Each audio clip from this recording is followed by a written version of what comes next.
કોને કહેવાય એ આજે રાજકોટના લોકોએ દેખાડી દીધું છે. 89.6 FM રેડિયો રાજકોટ પરથી હું છું આરજે ચાંદની અને આજે આવી ગયા છીએ રાજકોટ મ્યુનિસિપલ કોર્પોરેશન દ્વારા આયોજિત દિવાળી કાર્નિવલમાં. આજે તારીખ 17 ઓક્ટોબર એટલે કે દિવાળી કાર્નિવલમાં આજે રંગોળી સ્પર્ધાનું આયોજન કરવામાં આવેલું છે. રાજકોટના કેટલાક લોકોએ પોતાની કલાને, કલ્પનાને અને ખુશીઓને રંગોથી રંગીન કરી દીધી છે. તો ચલો મળીએ એવા કેટલાક લોકોને કે જેમને ખરેખર આ દિવાળીને રંગીન બનાવી દીધી છે.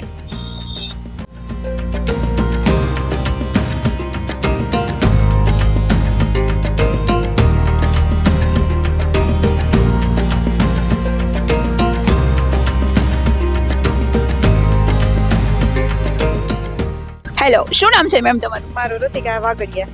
ઓકે, અને તમે આજે અહીંયા પાર્ટિસિપેટ કરેલું છે, રાઈટ? યસ. અને તમારી રંગોળી નંબર કેટલા છે? મારા 305. અને આજે તમે શું કરવાના છો રંગોળીમાં? આજે શિવલિંગ બનાવું છું.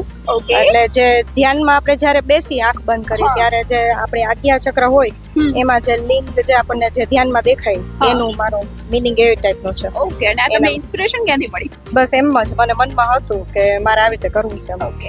અને અત્યારે ડ્રોઈંગ તો ઓલમોસ્ટ બધું થઈ ગયું છે. કમ્પ્લીટ. બસ હવે તો થોડું તમે પ્રોફેશનલ આર્ટિસ્ટ છો કે આવી રીતે શોખથી તમે રહ્યા છો? શોખથી જ કરીશ દર તો તમે વર્ષે. તમારા ઘરે પણ દર દિવાળીએ કરો હા, છો? ઘરે હેલો મેમ, હેલો, શું નામ છે તમારું?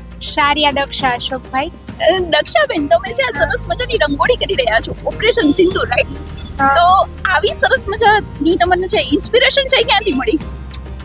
કેમ કે અત્યારે જે વધારે ટ્રેન્ડ ઓપરેશન સિંધુનું છે, મોદીજીએ જે પાર પાડ્યો, અત્યારે એને લગતી રંગોળી કદાચ કોકે જ કરી હોય. અત્યારે તો બધા ટ્રેડિશનલ રંગોળી જ કરતા હોય, એટલે મને એ આઈડિયા આવ્યો કે ઓપરેશન સિંધુની રંગોળી કદાચ નહીં હોય તો કદાચ હું એની જગ્યાએ કરું એમ. વાહ, ખૂબ સરસ. તો તમને શું લાગે છે કે આ નંબર મળી શકશે કે નહીં મળી શકે? ના, હું નંબર માટે નથી લેતી ભાગ. હું તો મારા જે શોખ માટે ના મોજ શોખ માટે હું રંગોળીમાં ભાગ લઉં છું એમ, મારી ઈચ્છા માટે એમ. તો તમે આમ પ્રોફેશનલ આર્ટિસ્ટ છો કે આવી રીતે ખાલી ઘરે જ કરતા હો? ખાલી ઘર માટે જ કરું છું. ઓકે, તો ઘરે તમે રંગોળી બનાવો ખરા દિવાળી? હા, ઘરે રંગોળી બનાવું, પણ આ રીતની ન હોય, પણ આપણે જે રીતનું ઓલું ફૂલનું કરી કે કુદરતી દ્રશ્ય હોય કે જે હોય એ રીતનું કરી. હા. તો ઘરે જે તમે આ રંગોળી કરો છો એ કેટલા વર્ષોથી તમે તમારા ઘરે કરો છો? કેવી રીતે તમારી પરંપરા ચાલી રહી છે? ઘરેથી કરું છું.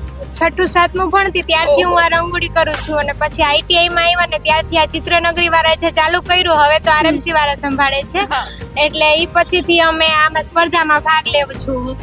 ખૂબ સરસ. All the best. Thank you.